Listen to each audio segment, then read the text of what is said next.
పప్పుని ఈ ప్రాంత మట్టితో తయారు చేసినటువంటి మట్టి కుండలో మా ప్రాంత శాలివాహనుడు మా కుమ్మరి సోదరుడు తయారు చేసినటువంటి మట్టి కుండలో పెట్టి ఇక్కడ ఉన్నటువంటి వారు ఎవరన్నా సాహసం చేసి వారికి తీసుకెళ్ళి ఇవ్వగలిగితే మీరు ఇవ్వండి, లేకపోతే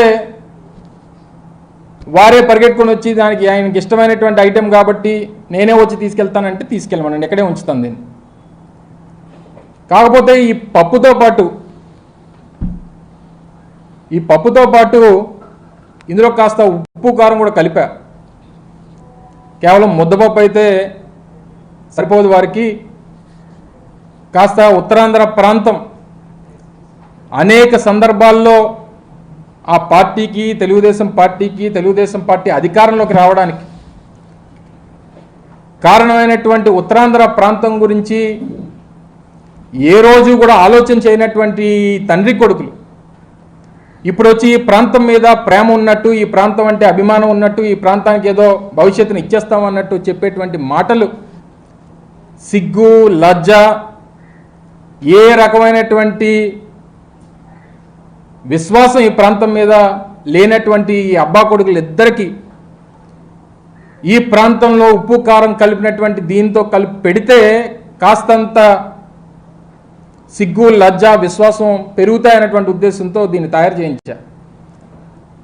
దీన్ని తీసుకొని వెళ్ళి వారు ఏం చేసుకుంటారో, ఎందుకంటే సహజంగా వారు వెనక్కి తిరిగి చూసుకుంటే వారి మచ్చ వారికి కనబడదు. ఆయనకు కోడిగుడ్డు ఇస్తున్నా.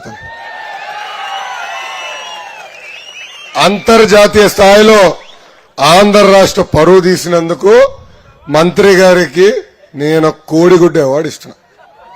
బాగుందా తల్లి అవార్డు? కరెక్టే కదా? ఇక్కడ ఉందా కోడిగుడ్డు అమ్మకి? పర్ఫెక్ట్ కదా ఇది? అన్నగారికి ఇస్తున్నా, డెలివరీ చేయమని నేను కోరుతున్నా. జాగ్రత్త అన్న. ఏమా ఈ కోడిగుడ్డు మంత్రి ఏకంగా పరిశ్రమల శాఖ మంత్రి ఆడుతుంది. అదృష్టవంతుడు, చిన్న వయసులో పరిశ్రమల శాఖ మంత్రి.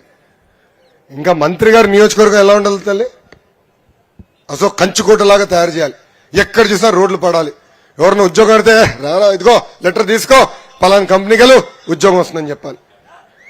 ఈ సభాముఖంగా కోడిగుడ్డు మంత్రిని సూటిగా ప్రశ్నిస్తున్నా, మీ నియోజకవర్గంలో ఒక్కరికన్నా, కనీసం ఒక్కరికన్నా మీరు ఉద్యోగం కల్పించారా?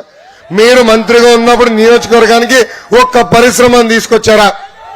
ఆయన చేసింది ఏంటో చెప్పాలా? చెప్పమంటారా? 600 ఎకరాలు ప్రభుత్వ భూమిని కొట్టేశాడు. పెద్ద ఎత్తున గ్రావెల్ మెటల్ దుబ్బేస్తున్నాడు. సెంటు స్థలాల పేరుతో తక్కువ ధరతో రైతుల దగ్గర కొని ఏకంగా ప్రభుత్వానికి ఎక్కువ ధరతో అమ్మేసి 100 కోట్ల రూపాయలు సొంత జోబులు వేసుకునే వ్యక్తి ఇక్కడున్న కోడిగుడ్డు మంత్రి. ఇంకా ఆర్ఈసీఎస్ ని ఏకంగా చంపేశాడు. ఏపీ ఈడీసీఎల్తో ఏకంగా విలీనం చేసి మన అన్ని రకాలుగా ఇబ్బంది పెడుతున్నారు. ఇంకా ల్యాండ్ పూలింగ్ విషయం కూడా పెద్దలు చెప్పారు. ఏకంగా బినామీ పేరులతో ల్యాండ్ పూలింగ్ లో కూడా పెద్ద ఎత్తున దందా జరిగింది.